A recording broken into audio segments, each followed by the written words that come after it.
Hello viewers, I am Mr. Dilip Kumar Pal, stands before you with a very important topic of paper number 8 of 4th semester, and the name of the paper is Political Process and Institutions in Comparative Perspectives, and the name of the topic is Nation State Debates in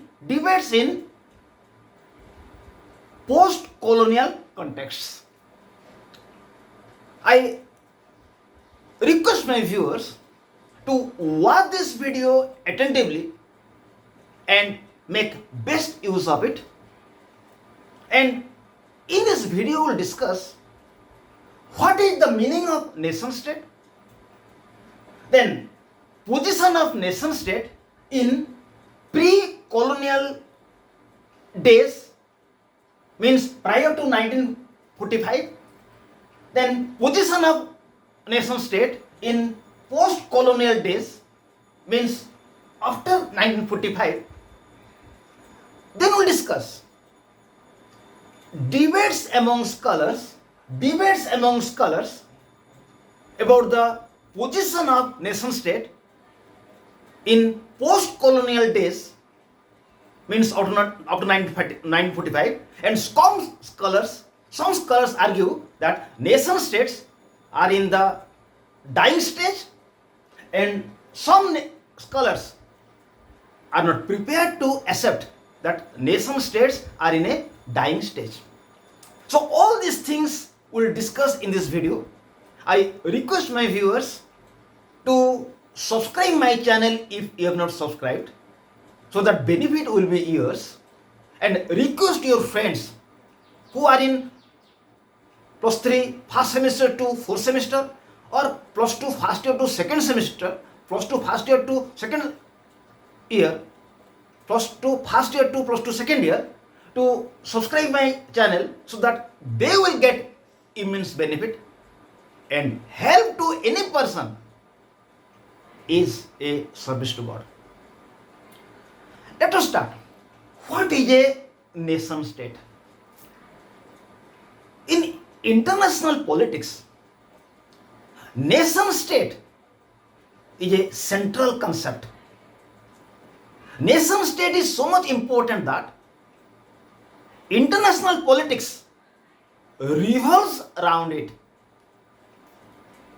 A single change in the sphere of nation state, it will affect the international politics. So, what is a nation state? Nation state is a plus of two words. One is nation and state. Nation means when some people are residing in one area or some other area, but they have loyalty to a particular area, and they have a feeling of oneness, and they have emotional attachment with one another. It is a nation. In the similar way, state means if an organization will have population, territory, government and sovereignty, it is known as state. So nation state means if people residing in a territory have emotional attachment with one another and the feeling of oneness with one another, and they exercise the sovereign power through the government, it is known as the nation state. And modern states are nation states, and these nation states have been originated after the Treaty of Westphalia. So here it has been mentioned, nation state means people having emotional attachment and feeling of oneness, living in a territory, exercise sovereign power through government, is nation state. Now discuss what is the position of nation state in pre-colonial days, means before 1945. It means what is the position of nation state in pre-colonial days before 1945. What was their condition? Number 1, nation states are confined within Europe. Number 2, at the time At the time, European politics means global politics. Number 3, nation states were free from influence of non-state actors like MNC, TNC, NGOs. Number 4, nation states were free from influence of international organizations. Before 1945, there were international organizations, but they were not so much active. So nation states were free from influence of international organizations. Finally, nation states were free to exercise power and free from any type of interferences in their activities. At the time, nation states were free from influence of, they were free to exercise power and free from any type of interferences. So, prior to 1945 or in pre-colonial days, nation states were confined within Europe. Number 2, European politics meant global politics. At the time, non-state actors like MNC, TNC, NGOs were not active.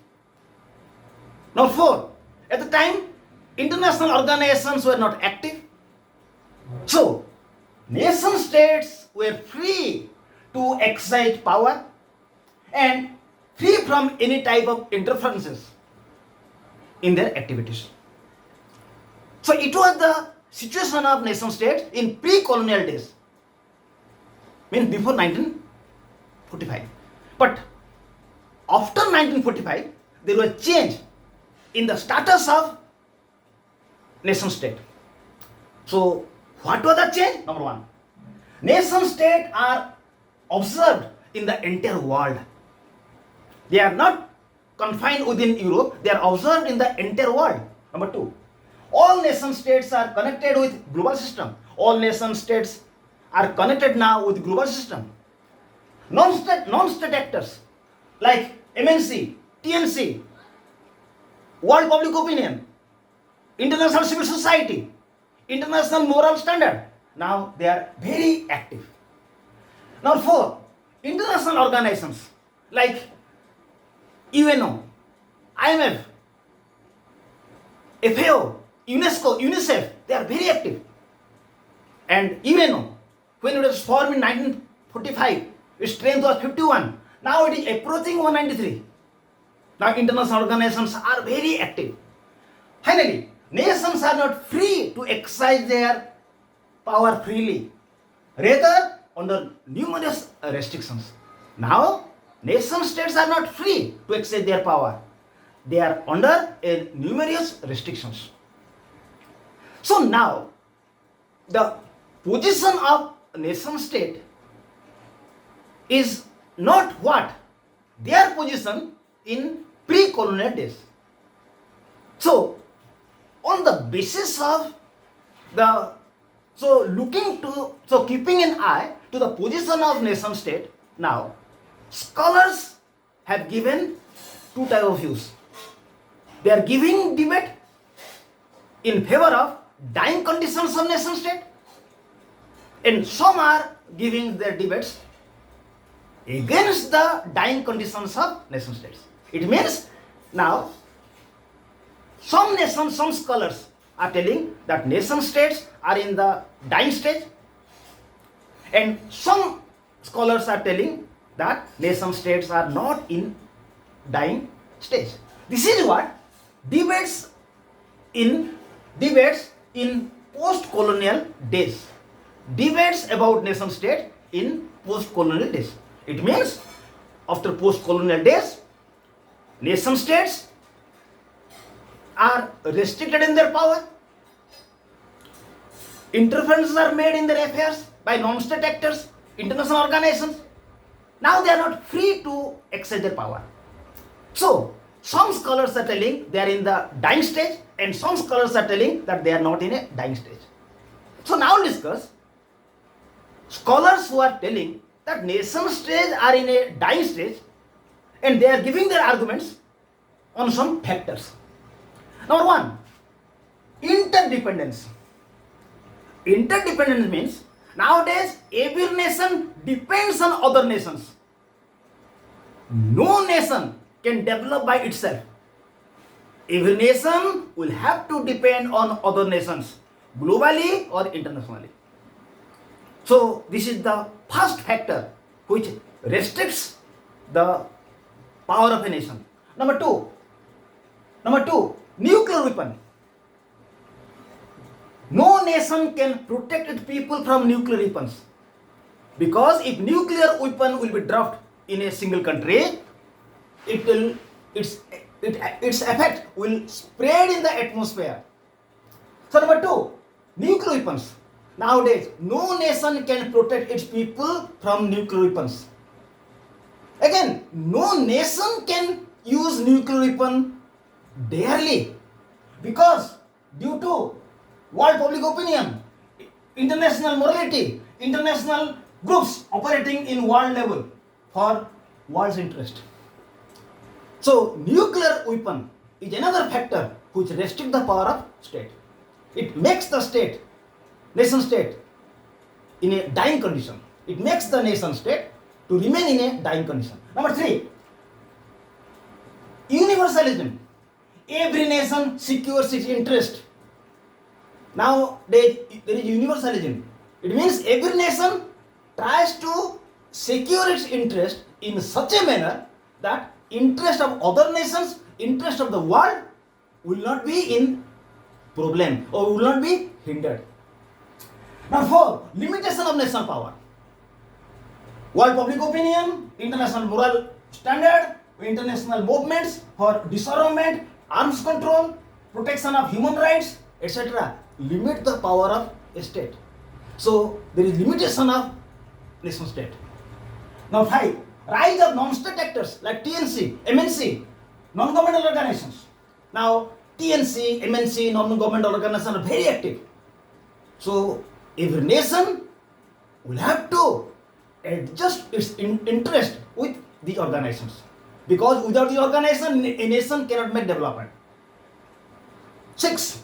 Erosion of sovereign equality. Now, the principle of all nations are equal, it is in theory.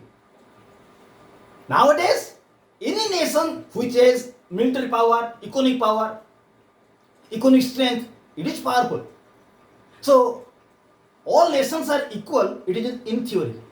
That is why Samuel Grafton said, even if you give a certificate to a squirrel which says that it is as big as an elephant, still squirrel knows what it is, elephant knows what it is.